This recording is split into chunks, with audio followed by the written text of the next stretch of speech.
Bonfim, dernier combat, les gens spéculaient sur le fait qu'il soit un meilleur boxeur, tu lui as brisé les bras. Aujourd'hui, Moïse, certains spéculent sur le fait qu'il soit un meilleur combattant JJB que toi. Du coup, quel est le game plan si on se base sur les game plans que tu prépares avec ton coach Daniel Warren? Bah, je ne vais pas parler de game plan avant le combat, mais ce que je peux vous dire, c'est que ça va être un combat engagé et que s'il me donne des difficultés et que le combat dure, ça sera sûrement un des combats de la soirée. Merci. Bonjour Benoît. J'avais une question. Si on revient un an en arrière, effectivement, tu as ouvert la carte de l'UFC Paris en premier combattant français. Je pense qu'à l'époque, quand on faisait des classements des combattants français, tu pouvais être très largement oublié parce que peut-être que ton style faisait peur aux gens, dans le sens où on se dit ça ne peut pas durer, quelqu'un qui va à la guerre tout le temps. Est-ce que tu sens que tu as ressenti ça, le fait qu'on t'a un peu sous-coté au départ et que ton film a été le symbole justement de non, je vaux ça, et là maintenant c'est le top 15 qui arrive et finalement tu as surpassé un petit peu les attentes parce que c'était. Je regardais les archives, etc. C'était pas forcément ce qu'on prévoyait, c'était pas le premier nom qu'on voyait vraiment monter forcément à l'UFC dans les combattants français. Bah en fait, ça montre que les gens, c'est un sport qui est nouveau, les gens ne comprennent pas encore vraiment le MMA. Éliseu, il a KOT Strickland qui fait la ceinture des 84, Strickland qui a battu Nassourdine qui est un top 84. Moi j'ai fait 3 rounds avec ce gars, donc en short notice, après 2 ans et demi de pratique du MMA. Donc à moi de prouver en fait ce que je veux devenir, mais en fait juste il n'y a pas à réfléchir, juste regardez mes combats et vous verrez, c'est à moi de vous prouver que vous avez tous tort. Et j'adore le faire étape après étape en vous donnant des combats spectaculaires. Après, il n'y a pas d'excuse à avoir, mais mon premier combat à Paris, les gens ne le savent peut-être pas, mais j'avais un staff, donc j'étais grandement diminué, j'ai failli annuler le combat plein de fois, je me suis marié la semaine d'avant. Là, contre Bonfim, j'étais à peu près en bonne santé, donc on a vu ce que ça peut donner. Maintenant, à moi de vous continuer à vous prouver que c'est le chemin que je vais continuer à emprunter. Je sais que tu ne vas pas parler de la suite parce que tu es focalisé forcément sur le combat de samedi et je sais que tu respectes tes adversaires là-dessus. Mais on sait que si tu t'imposes samedi, c'est les portes du top 15 qui pourraient s'ouvrir pour toi. Est-ce qu'en termes de management, dans le top 15 actuellement, il y a déjà quelqu'un sur lequel tu pourrais avoir une préférence de match-up de style? Non, tout le monde, je veux prendre tout le monde, si jamais ça se passe bien. Et en fait, c'est une première, ça c'est à vous de spéculer, c'est les médias qui spéculent sur le futur, mais moi ce que je vais donner à l'UFC, c'est un combat engagé, c'est un combat où, voilà, où je me suis préparé dur, et ça va être la guerre, et en fait, en fonction de ce qui va se passer, les choses viennent naturellement en fait. Et moi, il n'y a pas de top 15 que je veux prendre plus qu'un autre, en fait, je veux prendre tous les top 15. Et le mieux placé possible en fait, je m'en fous. Si Fiziev est mieux classé que Gamrot, je veux Fiziev, etc., etc. En fait, la logique c'est d'aller le plus rapidement possible vers la ceinture parce que je m'en sens capable. Maintenant, il faut vous le prouver, donc ça va passer par une bonne performance samedi.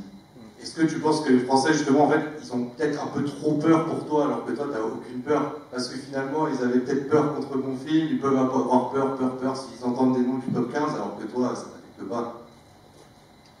Non, je pense que Dana White, il a bien résumé l'époque dans laquelle on vit aujourd'hui. Il y a beaucoup de faiblesses et même à ce niveau-là, je ressens beaucoup de faiblesses. Donc si tu es dur, en fait, tu iras loin, il n'y a pas de souci à se faire là-dessus. Merci Benoît. Et il y a un nom aussi, tu as l'air très concentré sur le sportif, donc on va voir ce que tu en penses, mais qui serait un bon médiatiquement pour tous les fans, etc. C'est Paddy Pimblett. Qu'est-ce que tu penses d'un combat si l'UFC te propose Paddy Pimblett? En fait, j'en ai rien à foutre, en fait. Parce qu'il est moins bien classé que moi, donc si je l'affronte, c'est que j'ai descendu dans les classements, donc c'est que ma situation est pas bonne, et si jamais je dois le faire parce que je suis descendu, ça reste on reste dans le monde du combat, j'ai 2 bras, 2 jambes, l'adversaire aussi, donc tout peut arriver dans un combat, mais mon but c'est d'aller le plus loin possible, donc pour l'instant, c'est un monsieur qui n'est pas ranké devant moi, donc mon objectif c'est d'aller chercher plus haut. Salut Benoît. Et tu as pu goûter aux deux ambiances les plus contrastées qui soient, entre la chaleur de Bercy l'année dernière et puis la froideur de l'Apex. Est-ce que tu penses que vraiment le public comme ça qui est derrière toi, enfin, la frénésie du public comme ça te porte, ça te donne une force supplémentaire ou pas? Parce que tu as le risque aussi pour la concentration de faire déconcentrer. Qu'est-ce que tu penses là-dessus? C'est un mix des deux en fait. C'est un booster à certains moments du fight et c'est aussi quelque chose qui peut te déconcentrer ou t'amener à prendre des risques inconsidérés. C'est vraiment un paramètre à gérer et je pense qu'avec l'expérience, c'est quelque chose qui gère de mieux en mieux dans une carrière. Mais ouais, clairement, après, c'est quand même plus appréciable de combattre avec son public à domicile. Ah, merci. Merci Fred. Benoît, Olivier pour Boxtag. Je voulais savoir, en fait, tout le monde rêve de signer à l'UFC, il y en a pas beaucoup qui y arrivent, mais ceux qui y arrivent, quand ils arrivent à l'UFC, ils sont moins performants. C'est-à-dire que souvent, quand ils arrivent à l'UFC, ils ont enchaîné pas mal de victoires, et quand ils arrivent à l'UFC, ils peinent un peu plus. Et si je regarde tes statistiques, je m'aperçois que toi, c'est toujours pareil. R1, R2, KO, soumission, KO, soumission. Du coup, je me pose une question, est-ce que tu as l'impression que le niveau il est plus élevé à l'UFC ou pas?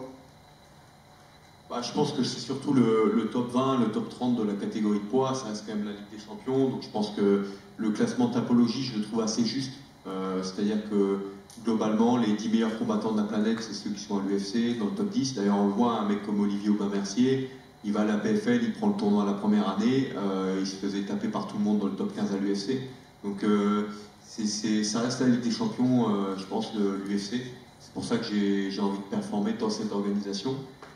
Bien sûr, la concurrence est féroce, mais je pense que c'est à l'UFC de continuer sur son chemin et de tracer sa route pour rester les numéros 1 indétrônables et de continuer à proposer aussi sportivement parlant les meilleurs combats et les meilleurs combattants possibles. J'ai une autre question pour toi. Alors c'est vrai que ton dernier combat contre Ismaël Bonfil, c'est vrai que tout le monde ne savait pas si tu allais gagner, finalement tu as gagné d'une super manière. Maintenant tu vas boxer Thiago Mosé. C'est un gars qui n'est pas forcément mieux classé, je ne sais pas vraiment s'il est mieux classé ou pas. Par contre, il a beaucoup plus d'expérience à l'UFC. Est-ce que tu penses du coup que ça va être le challenge le plus difficile pour toi actuellement? En 70 kg, c'est le mec le plus dur que je vais prendre de ma carrière. C'est un mec qui perd uniquement contre des gars qui sont dans le top 15 ou qui sont rentrés dans le top 15. Il n'a jamais perdu contre un mec qui n'a pas fait un aller-retour là-dedans. Joël Alvarez, il a été numéro 12. Makhachev champion, Ismagulov top 15. Benel Dariush top 5. Donc il perd contre des mecs solides. Donc clairement, c'est un combat dur. Et je crois qu'il doit être entre 16 et 18e sur Tapologie. Moi, je dois être entre 20 et 25. Donc ça serait une avancée pour moi. Et ça me permettrait en fait, le gagnant de ce combat, je pense, pourra se permettre d'avoir un adversaire dans le top 15 suite à ce combat. Merci. Une dernière petite question. À Londres, on a pu croiser Joël Alvarez après sa victoire. Et justement, il nous a dit qu'il était intéressé par ce combat. En plus, il était à peu près 15e, il a gagné son combat, donc il va encore se rapprocher du top 10. Il est espagnol. Est-ce que c'est un combat qui t'intéresserait en cas de victoire? Je sais que tu es focus sur ton adversaire, mais comme il a précisé qu'il était intéressé par le gagnant de cette rencontre, je te pose la question. C'est un combat entre les deux combattants du roadster qui ont le meilleur taux de finish. On a tous les deux à 100% de finish. Donc c'est un combat intéressant. Je pense qu'on va se rencontrer un jour dans le top 15. Mais si possible, on le fera dans le top 15. Parce que clairement, si je remporte mon combat là, j'aurai sûrement un top 15 derrière. Peut-être que lui aussi. Après, je ne sais pas s'il aura les armes pour lutter lui avec le top 15. Parce que je vois des gaps dans son jeu. Et d'ailleurs, c'est un combat du coup qui est intéressant effectivement. Mais comme je l'ai dit, dans le top 15. Parce que si tout se passe bien pour moi, j'aspire uniquement à combattre des mecs mieux rankés que moi. Donc pour ça, il faut gagner. Et voilà, à moi de faire le travail samedi. Encore une question? Une dernière pour moi.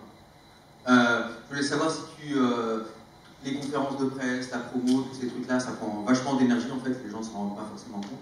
Est-ce que, comment tu as évolué par rapport à ça? Est-ce que maintenant tu gères, est-ce que tu prends du plaisir maintenant à ça? Ou est-ce que tu en prenais depuis le début? Comment tu gères ça en fait? En fait, je suis toujours resté fidèle à moi-même et c'est ce qui me permet d'aujourd'hui de parler sans hésitation et d'être clair et je pense dans l'ensemble de mes propos de tenir un discours qui se tient. Et donc voilà, c'est quelque chose aussi avec l'expérience, bien sûr. On peut être pris au début par l'engouement de l'événement, mais aujourd'hui, je suis satisfait par ce que je fais, je suis heureux dans ma vie et je suis déterminé à continuer à avancer dans ma carrière. Merci beaucoup. Merci Fred. Thank you guys.